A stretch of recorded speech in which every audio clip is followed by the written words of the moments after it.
Si je vais à Starbucks, si je vais dans des grandes enseignes ou même au resto, j'avoue que je me connecte sans vraiment regarder. J'utilise ma 4G, donc, voilà, parce que j'ai un gros forfait internet, donc je l'essaye de le rentabiliser. Je me connecte jamais sur le Wi-Fi parce que vu que j'ai la 4G, c'est plus rapide, donc je vais pas m'embêter à aller sur la Wi-Fi. Je reste en 4G, je me connecte pas en Wi-Fi. Après le seul Wi-Fi où ça va être celui de la Défense ou de Apple à la rigueur, mais c'est tout.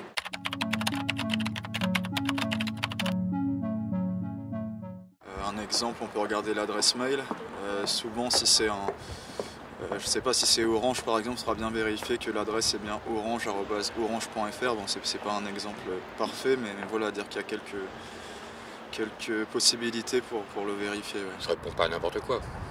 On me demande mes coordonnées, même s'il y a marqué EDF, je sais que c'est pas possible. On le voit, souvent les images sont un peu pixelisées ou les adresses email sont vraiment frauduleuses, donc je ne regarde pas plus. Le début de phrase, même les objets, généralement, ça fait pas assez professionnel, ou soit j'ai un message un peu en bref, il y a des fois des fautes dedans. La signature, même à la fin, quand c'est quelque chose de très professionnel, généralement on a le nom de l'entreprise, le numéro, coordonnées, etc. Alors que si c'est un truc comme ça, à la va-vite, on a juste le nom de famille, la personne, soi-disant qui se fait passer pour cette personne, généralement je barre et je supprime le mail.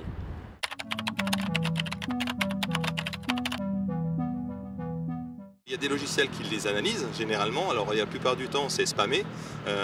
Toutefois, quand c'est un mail qui est d'une provenance qui ne vient pas de gens qui font partie de la base, soit de nos fournisseurs, de nos clients ou autres, généralement on est méfiant.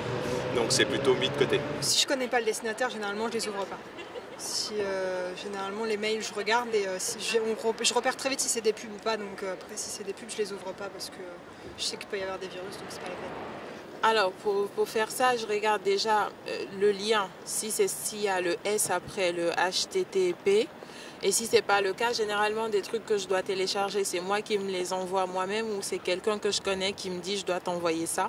Mais sinon, je ne télécharge pas les choses comme ça sur Internet. J'ouvre pas. J'ouvre pas sauf si c'est officiel, c'est quelque chose que j'attends. Si c'est quelque chose que j'attends pas, j'ouvre pas.